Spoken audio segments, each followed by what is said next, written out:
जय हिंद बच्चों। हम लोगों ने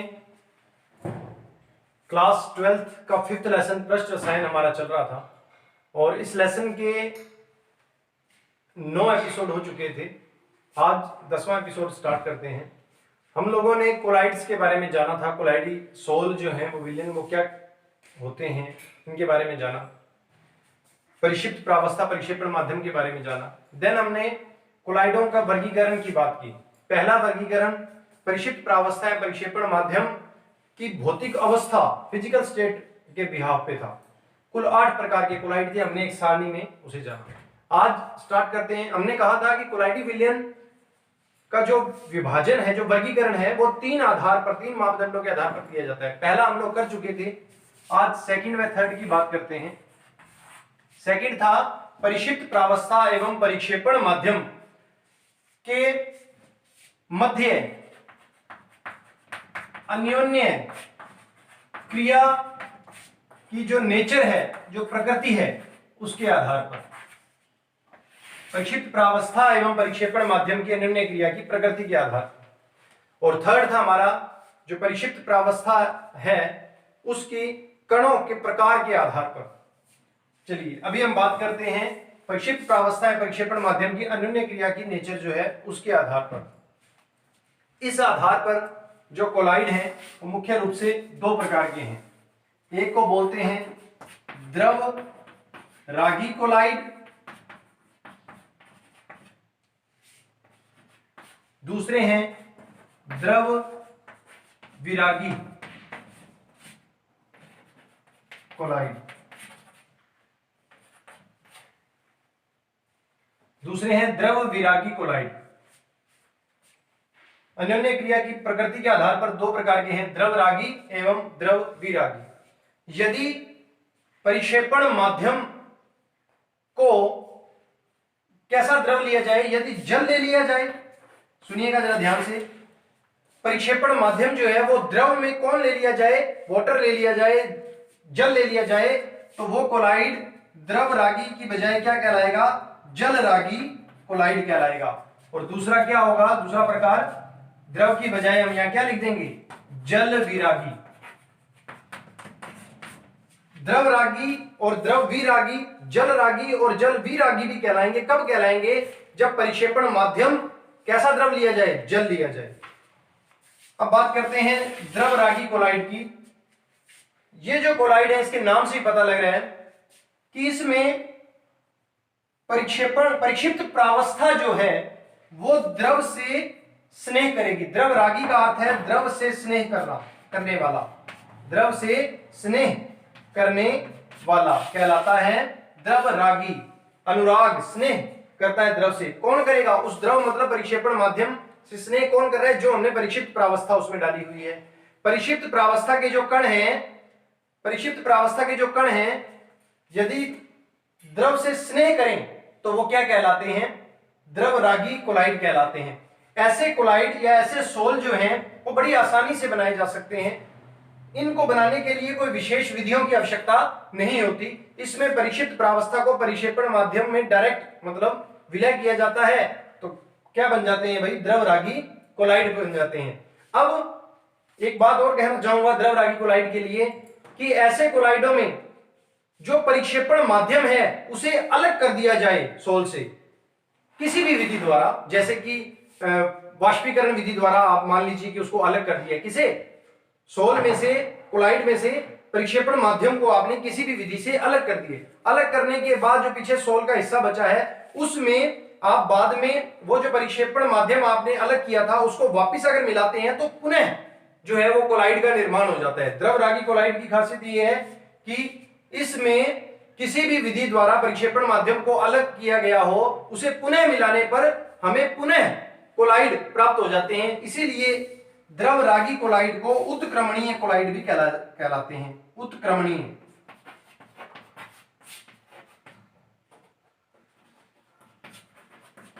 इसीलिए इसी गुण के कारण द्रव रागी कोलाइड का एक नाम और क्या है भाई, उत्क्रमणीय कोलाइड। रिवर्सिबल कोलाइड्स हैं ये। अब बात करें द्रव विरागी कोलाइड की। द्रव विरागी कोलाइड नाम से पता लग रहा है कि यदि परिक्षेपण माध्यम के साथ परिक्षिप्त प्रावस्था विराग, द्रव विराग मतलब उससे स्नेह न करे, उससे दूर हो, तो ऐसे कोलाइड क्या कहलाते हैं? द्रव विरागी कोलाइड कहलाते हैं। ऐसे कोलाइडों में को बनाने के लिए विशेष विधियों की आवश्यकता होती है। जो परिक्षिप्त प्रावस्था है उन्हें विशेष परिक्षेपण माध्यम में ही तैयार किया जाता है और विशेष विधियों द्वारा ही इन्हें तैयार किया जाता है। सामान्यतः केवल परिक्षेपण माध्यम के पास में उसको परिक्षिप्त प्रावस्था को घोलने पर, विलय करने पर ही कोलाइड का निर्माण नहीं होता, बल्कि इसके लिए क्या किया जाता है? विशेष विधियों की आवश्यकता होती है। और इसमें आप यदि थोड़ा सा विद्युत अपघटय मिला दें, उसको हिला दें या गर्म कर दें, तो क्या होगा? ये जो परिक्षिप्त प्रावस्था है उसमें वो इसमें अवक्षेपित हो जाती है। अब बाद में ये अवक्षेपित हुई जो है कोलाइड, क्या होता है? अवक्षेपित हो जाता है और ये अवक्षेपित जो है ये बाद में पुनः कोलाइड का निर्माण नहीं करता, वो उसमें पुनः विलय नहीं होती। इसीलिए इन्हें अनुत्क्रमणीय कोलाइड्स भी कहते हैं। क्वेश्चन ये भी आता है कि उत्क्रमणीय एवं अनुत्क्रमणीय कोलाइड से आप क्या समझते हैं, स्पष्ट करें। तो ये किनके बारे में बात हो रही है? ये द्रव रागी और द्रव विरागी कोलाइड के बारे में बात हो रही है। और ये दोनों किसके प्रकार हैं? ये हैं परिक्षेपण माध्यम में परिक्षिप्त प्रावस्था की अनन्य क्रिया की जो प्रकृति है उसके आधार पर जो वर्गीकरण किया है उसके दो विभाजन हैं।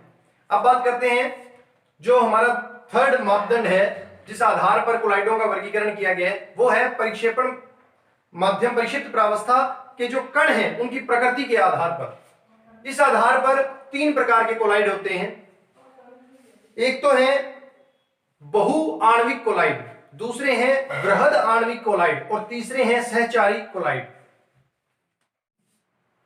अब हम आगे बात करते हैं कोलाइडों के वर्गीकरण का तीसरा मापदंड जो है कि जो परिक्षिप्त प्रावस्था है उसके कणों के प्रकार के आधार पर। कणों के प्रकार के आधार पर मैंने अभी कहा कि तीन प्रकार के होते हैं।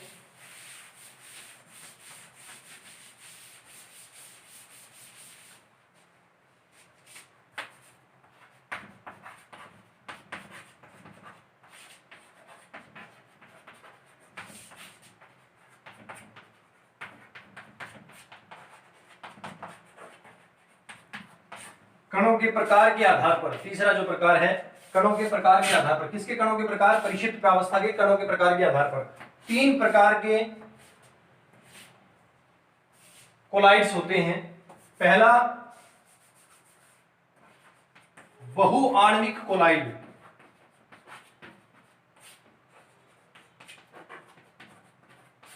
दूसरा जो है वो है बृहद आणविक कोलाइड और तीसरा प्रकार है सहचारी कोलाइड।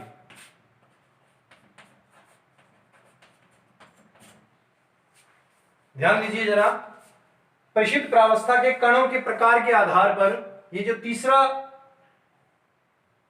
मापदंड है कोलाइडों के विभाजन का, वर्गीकरण का, वो है परिक्षिप्त प्रावस्था के कणों के प्रकार के आधार पर।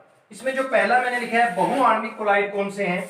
नाम से पता लग रहा है बहुआण्विक कोलाइड। आप अनुमान लगाएंगे इससे थोड़ा सा कि बहुआण्विक मतलब ऐसा कोलाइड जिसमें जो परिक्षिप्त प्रावस्था है वो छोटे छोटे छोटे छोटे जो परमाणु हो सकते हैं, अणु हो सकते हैं, उनके पुंज, गुच्छे, ग्रुपिंग के रूप में जुड़कर वो एक थोड़ा बड़ा अणु बनाए, परिक्षिप्त प्रावस्था का कण बनाए, जिसका आकार जो है, परास जो है, वो कोलाइडी कण 1 नैनोमीटर से लेकर 1000 नैनोमीटर की जो परास है उस बीच का हो जाए, वो कोलाइडी कण का रूप ले ले, कण के आकार का के बराबर का रूप ले ले, साइज बना ले, तो ऐसे कोलाइड क्या कहलाएंगे? बहुआण्विक कोलाइड कहलाएंगे। बार बार बोल रहा हूं, बहुआण्विक का अर्थ क्या है कि जो परिक्षिप्त प्रावस्था के कण है वो एक्चुअल में बहुत छोटे थे, परंतु उन्होंने क्या किया कि वो छोटे छोटे कणों ने आपस में जुड़कर इतना बड़ा आकार कर लिया, बहुत सारे अणु मिलकर इतना बड़ा निर्माण कर लिया, उस कण का साइज इतना कर लिया कि उसकी रेंज कितनी होगी?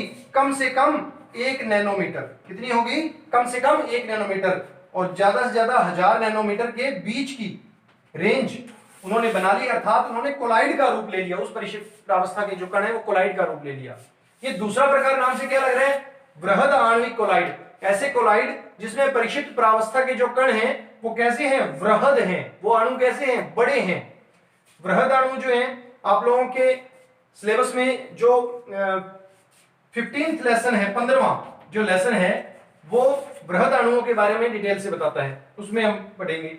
वृहद अणु आपको ये समझना है कि बड़ा अणु, ऐसा अणु जो जिसका रूप आकार क्या हो? बड़ा हो। जैसे कि जो बहुलक होते हैं, पॉलीमर्स, स्टार्च हो गए, या मैं कहूं बहुलकों में एंजाइम हो गए। अपने बहुलकों में बात करूं जैसे स्टाइरीन, पॉलीथीन, इस तरह के जो बड़े अणु जिनका आकार क्या है? बड़ा है। प्रोटीन हो गए जैसे वृहद अणु में आता है। तो जिनमें ऐसे कोलाइड जिनमें परिशिष्ट प्रावस्था के कण जो हैं वो परिशिष्ट प्रावस्था जो है वो कैसे हैं? वो वृहद अणु हैं। इतने वृहद हैं कि उनकी परास जो है वो कितनी हो? वही जितना कि एक कोलाइड कण का आकार होना चाहिए, उस रेंज के हो जाएं तो ऐसे कोलाइड क्या कहलाएंगे? वृहद आणविक कोलाइड कहेंगे। सहचारी कोलाइड तीसरा प्रकार, परिशिष्ट प्रावस्था के कणों के प्रकार के आधार पर ही है। हमने देखा कि दोनों जो है परिशिष्ट प्रावस्था के कणों के प्रकार के आधार पर है। और तीसरा प्रकार कैसा हो जाएगा? सहचारी।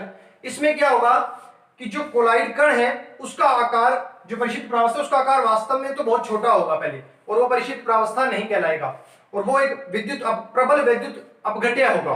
सामान्य एक विद्युत अपघट्य होगा प्रबल, परंतु एक निश्चित ताप से ज्यादा ताप हो और निश्चित सांद्रता से ज्यादा सांद्रता हो, तो वो जो कण हैं वो आपस में जुड़कर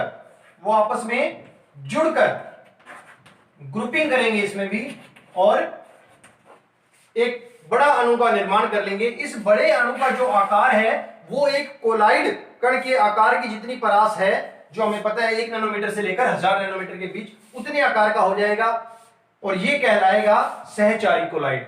इसी अणु को जो ग्रुपिंग की हुई है, जो प्रबल विद्युत अपघट्य है, जिसने एक निश्चित सांद्रता और निश्चित ताप से ज्यादा होने पर ही ये निर्माण करता है, बनाता है, इस अणु को सहचारी कोलाइड या इसे मिसेल भी कहते हैं। भाई बहुत इंपॉर्टेंट है, हम आगे इसे डिटेल में करेंगे। इसे मिसेल भी कहते हैं।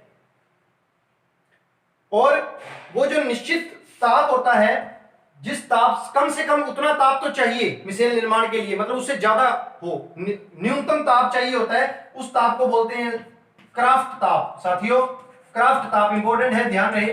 क्राफ्ट ताप के वह न्यूनतम ताप का वह न्यूनतम मान जो सहचारी कोलाइड के निर्माण के लिए आवश्यक होता है, क्या कहलाता है? क्राफ्ट ताप कहलाता है। और एक नाम आएगा CMC, क्रांतिक मिसेल सांद्रता। यह वो न्यूनतम सांद्रता है जिस सांद्रता का होना बहुत, परिशिष्ट प्रावस्था के कणों की न्यूनतम सांद्रता इतनी कम से कम होनी चाहिए, इससे ज्यादा ही हो सांद्रता की वह मान, न्यूनतम मतलब कम से कम इतनी हो, इसे बोलते हैं क्रांतिक मिसेल सांद्रता CMC। न्यूनतम इतनी सांद्रता हो और न्यूनतम इतना ताप हो, तब जाकर वो प्रबल वैद्युत अपघट्य जो है वो जुड़कर एक गुच्छा पुंज बना लेंगे, जिसे हम कहेंगे मिसेल, और इसकी परास होगी एक कोलाइड कण की तरह, और इस कोलाइड को क्या बोल देंगे भाई? सहचारी कोलाइड या मिसेल कोलाइड कह देते हैं इसे हम डिटेल में करते हैं। एक बार फिर से मैं इन तीनों की बात कर लूं, जरा ध्यान दें पहले कि परिशिष्ट प्रावस्था के कणों के प्रकार के आधार पर 3 प्रकार के कोलाइड होते हैं। पहला बहुआण्विक कोलाइड, दूसरा वृहद आणविक कोलाइड, और तीसरा सहचारी कोलाइड। ध्यान दें जरा, बहुआण्विक कोलाइड कौन से कहे? ऐसे कोलाइड जिनमें परिशिष्ट प्रावस्था के कण जो हैं वो आपस में जुड़कर एक कोलाइड कण के परास के आकार का कण का निर्माण कर लेते हैं। छोटे छोटे अणु जुड़कर, परमाणु, अणु, आयन जुड़कर एक कोलाइड के अणु का आकार ले लेते हैं। ऐसे कोलाइड क्या कहलाते हैं? बहुआण्विक कोलाइड कहलाते हैं। वृहद आणविक नाम से ही पता लग रहा है, ऐसे कोलाइड जिसमें परिशिष्ट प्रावस्था के जो कण हैं वो वृहद हैं। वृहद का अर्थ क्या है भाई? लार्ज हैं, बड़े हैं। ऐसे क्या कहलाते हैं? कोलाइड, वृहद आणविक कोलाइड। ऐसे कोलाइड जिनमें परिशिष्ट प्रावस्था के जो कण हैं वो एक वृहद अणु हो। जैसे क्या बोला मैंने?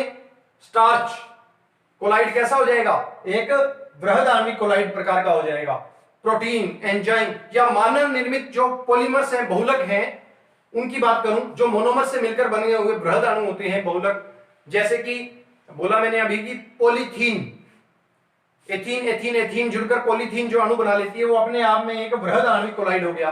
फिर बात करूं तो पॉलीस्टाइरीन हो गया, नायलॉन हो गया, ये सब क्या है भाई, परिक्षिप्त प्रावस्था में के बृहद अणु वाले कोलाइड बन गए।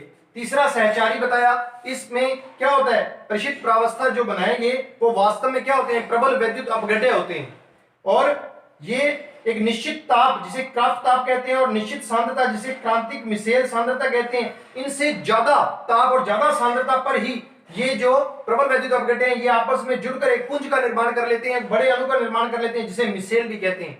और यदि इस विलयन को, इस कोलाइड को तनु किया जाए, तनुकरण किया जाए, डाइल्यूट किया जाए, तो क्या होगा, ये मिसेल वापस टूटकर इसमें से ये जो प्रबल वैद्युत अपघट्य हैं वो अलग हो जाएंगे, वो अलग हो जाएंगे। इसके दो हिस्से होते हैं, एक सिरा इसका जल रागी और दूसरा जल विरागी होगा। द्रव रागी और द्रव विरागी दो इसके किनारे होते हैं श्रृंखला के। सहचारी कोलाइड की बात हो रही है, ठीक है, हम इसको डिटेल में करते हैं अभी।